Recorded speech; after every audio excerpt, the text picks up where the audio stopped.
Welcome to Echoes of Ihsan. And today we're diving deep into Medina, Oh, wow. specifically the Muwatta Imam Malik, Book 45, which focuses entirely on this city. Sounds fascinating. Medina is such a pivotal place in Islamic history, isn't it? Yeah, it is. And to really understand its significance, we're going to be looking at this collection of hadith. Ah, hadith. Those precious accounts of the Prophet's sayings and actions as compiled by Imam Malik. He was a giant in Islamic scholarship. Yeah, he was. His work gives us this incredible window into the life and times of the people who lived in Medina. Like, you can almost picture their social interactions, their religious practices, even just the city itself. It's like holding a time capsule. We're there. Exactly. So the book opens with this beautiful dua from the Prophet for the people of Medina. Yeah. And in it, he specifically asks Allah to bless their provisions. My visions. Yeah, he actually mentions sa and mud, which were the units of measurement for grain back then. Oh, interesting. So right from the start, we're seeing this emphasis on sustenance. Absolutely. Food security was vital for the community back then. Right. Makes sense. Yeah. It speaks to the Prophet's compassion and his focus on the welfare of his people. Exactly. Making sure they had access to food and basic necessities. And that connects to this broader Islamic principle of social responsibility, right? Absolutely. Caring for the less fortunate, making sure everyone has what they need to live a dignified life. Then we come across this hadith that compares Medina to a blacksmith's furnace. Oh, yeah, this one's powerful. The Prophet describes Medina as a place that purifies its people. Whoa. So just like a furnace refines iron and removes impurities, Medina refines its people. Right. It removes impurities, strengthens them spiritually, and you know what?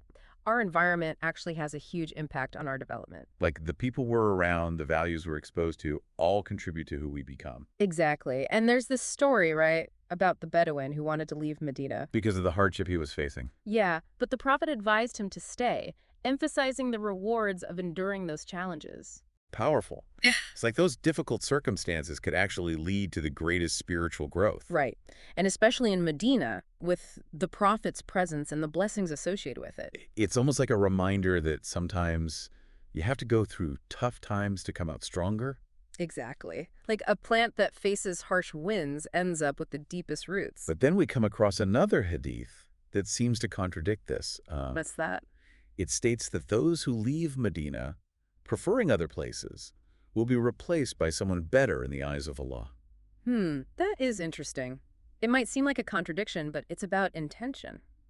You see, if someone leaves Medina for the wrong reasons, seeking only worldly gain or comfort, They might miss out on the spiritual benefits it offers. precisely, it's about recognizing that leaving a place of learning and righteousness could lead to stagnation. And to add to that, there's this hadith where the Prophet mentions Yemen, Asham, and Iraq being conquered. Oh, and people migrating there. Yeah.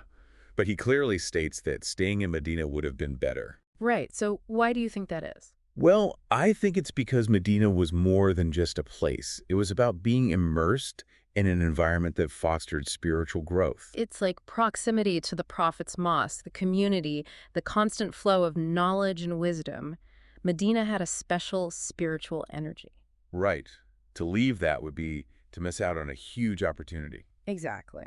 Now, shifting gears a bit, we come across the concept of Medina being declared a haram, a sanctuary. Right, similar to Makkah. So what exactly does that mean? Well, it means that certain actions are prohibited, like hunting and harming animals. It's fascinating, because it shows the sanctity of life, even for animals. Absolutely. It reflects this Islamic principle of respecting all of God's creation. And there's a story about Abu Ayyub al-Ansari rescuing a fox from some children. Yeah, he asked them, is this how you behave within the Prophet's haram? A powerful reminder that kindness extends to all living beings. Definitely. And that even small actions can make a big difference. Now let's move on to a more somber topic. The epidemic that struck Medina. Right. It gives us a lot of insight into how the early Muslims faced illness and mortality. It's really inspiring to see how they faced these challenges with faith. Absolutely. And we learn about two prominent companions, Abu Bakr and Bilal, and their illnesses. Their reactions were quite different, weren't they? Yeah, Abu Bakr accepted his fate with remarkable composure. He even said, "Every man is struck down among his people in the morning. Death is nearer than the strap of his sandal." Such a deep understanding of life's transient nature. It's almost like he embraced death with serenity. But Bilal, on the other hand, he yearned for Makkah, you know? Oh, wow. Longing for familiar landscapes and expressing a desire to die in a specific valley. It's so human, right? Like seeking comfort in familiar things during suffering. Exactly. Even the strongest individuals can be vulnerable in the face of pain and suffering. It shows this deep connection many Muslims feel to Makkah. I mean, even though Medina was so important, Makkah, with the Kaaba, it remained like the ultimate symbol of faith. Yeah, I get that. Like, Medina represents a new life, community, but Makkah holds those deep roots, that spiritual center. Exactly. This kind of duality you see throughout Islamic history, Muslims navigating between love for homeland and the universal symbols of their faith. And amidst this epidemic, the Prophet offered a very powerful deal. Oh, a really powerful one. He asks Allah to make the people of Medina love the city even more than Makkah. More than Makkah, that's interesting. Yeah, and to bless their provisions and remove the fever. To love Medina more than Makkah. That speaks volumes about the significance of Medina as this center of faith and community. Right. Like, it was where the Prophet established this thriving society, this refuge from persecution. Yeah.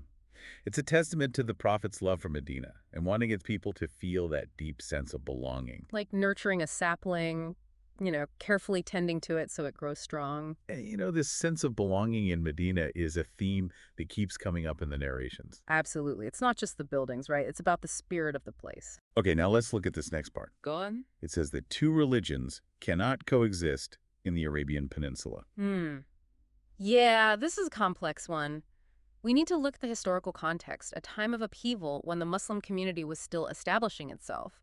And this context includes the expulsion of Jewish communities from Khaybar, Najran, and Fadak by Umar ibn al-Khattab. Oh, this is one of the most challenging parts of early Islamic history. It is. We need to approach it with sensitivity. There are many perspectives and interpretations. Recognizing those complexities, right? Yeah. The different interpretations within Islamic scholarship. Exactly. We're not here to pass judgment, but to encourage you all to think deeply about this history and those different perspectives. It's about acknowledging those gray areas in history, those difficult questions about human interaction and societies. Right. It's recognizing that even those we revere as figures in our history were human, capable of both great wisdom and sometimes, actions that we might find difficult to reconcile with our values. It's a good reminder to resist oversimplifying history.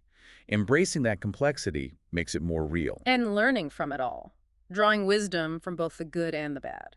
Now, shifting gears a bit, What's next? Umar ibn al-Khattab's journey to Ash-Sham during a plague. Ah, yes.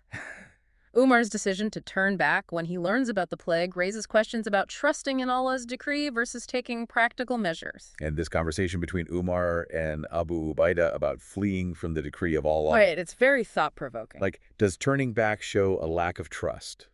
A fear of fate? It really gets to the heart of how we understand free will and divine decree in Islam. Do we have agency, or is everything predetermined? And Umar's response is really interesting. Tell me about it. He says it's not about defying fate, but taking precautions. He uses this analogy. There are. If you have camels and they come to a valley with two slopes, one fertile and one barren, wouldn't you graze them on the fertile side? It shows this balance, right? Yeah. Using our intellect to make good choices while still recognizing Allah's will. It's like navigating a ship. You use your skills, but acknowledge there are forces beyond your control. A great analogy. And this applies to so many situations. We need to be proactive, but also trust in Allah. There's also that hadith by Abdurrahman ibn Auf. Yeah, the one about the plague. He advises against entering a plague-stricken land, but also against fleeing if it's in your own land. A balanced approach. Take precautions, but don't panic. So it's this middle path. We make wise choices, recognizing that Allah is ultimately in control. Right, recognizing that human action and divine decree are intertwined. We make choices, shape our destiny within a larger plan that we may not fully grasp. Now, speaking of Medina, there's this beautiful hadith where the Prophet describes Uhud, the mountain overlooking the city, as loving them and being loved in return. I love this one. It shows the Prophet's connection to the land. He was born in Mecca, a valley city. So Uhud, this majestic mountain, must have been awe-inspiring. Yeah, it's timeless, this love for the land. And I think he saw the strength and resilience of the Muslim community reflected in Uhud. This mountain that witnessed their struggles and triumphs, it became a symbol of their identity. A beautiful thought. This deep connection to the land resonated with the people who migrated to Medina. They found solace and belonging in this new land. Yeah, it reminds us that home isn't just a physical place. Right, it's that feeling of belonging, that connection to community. It's that feeling of connection we all have, whether it's to the rolling hills or the vast deserts, those landscapes that just speak to our souls. And sometimes those small, everyday stories can reveal so much. Like that story about Umar ibn al-Khattab being offered nabidh, the date drink, by Abdullah ibn Ayyash. Oh, yes, that one. It shows Umar's simple lifestyle, his dislike of extravagance, his focus on justice. Right, he was known for his piety and humility. So tell me, what happened with the Nabit? Well, at first Umar was hesitant to accept it. Yeah. He wanted to be sure that taking it wouldn't be seen as favoritism or something like that. Oh, that makes sense. He was very aware of the example he set as a leader. He didn't want his actions to contradict his commitment to justice. Right, even for something as simple as a drink. But then he tasted it and acknowledged how good it was. He shared it with the people around him. It shows his humility. He was willing to put aside his own preferences and recognize the good in something. And remember, Abdullah had said he preferred Makkah over Medina. Oh, yeah. And Umar asks him straight out, "Are you the one who says Makkah is better than Medina?" Even though Abdullah explained his reasoning, highlighting the sanctity of Makkah and the Kaaba, Umar's love for Medina really shines through. It did. Medina was more than just a city to him. It represented the sacrifices of the early Muslims and the community they built. It's a reminder of how powerful that feeling of attachment and belonging can be. Absolutely. It's fascinating, isn't it? How even though Medina was this place of immense blessing, there were still complexities, those challenges of life. It wasn't just this perfect utopia, right? Right. It was a real society, individuals dealing with real world problems, trying to live their faith. Yeah, it's so much more relatable, more inspiring in a way. These were people like us going through those same struggles. Absolutely. And, they faced loss and grief, illness, hardship. They had to build a new society based on principles that went against the norms of the time. It makes those stories so powerful. They experienced all of that and still held on to their faith. Right. And through all that, we get this deeper understanding of humanity, that search for meaning and purpose and how faith can guide us. And it's amazing how the prophet's guidance, it wasn't always about giving those direct answers or rules, It was more about instilling principles, fostering wisdom. empowering them to make their own decisions within their faith. It's so true. He understood that true guidance is about more than just behavior. It's about nurturing a mindset. It's like giving them a map and a compass, not just telling them where to go. Yeah, it's about teaching them how to think, how to weigh things, how to consider the consequences. How to make choices that line up with their values and with Islam. And it's about personal responsibility. Owning your choices and living your faith because you understand it, not just because you're told to. That's what makes those teachings timeless.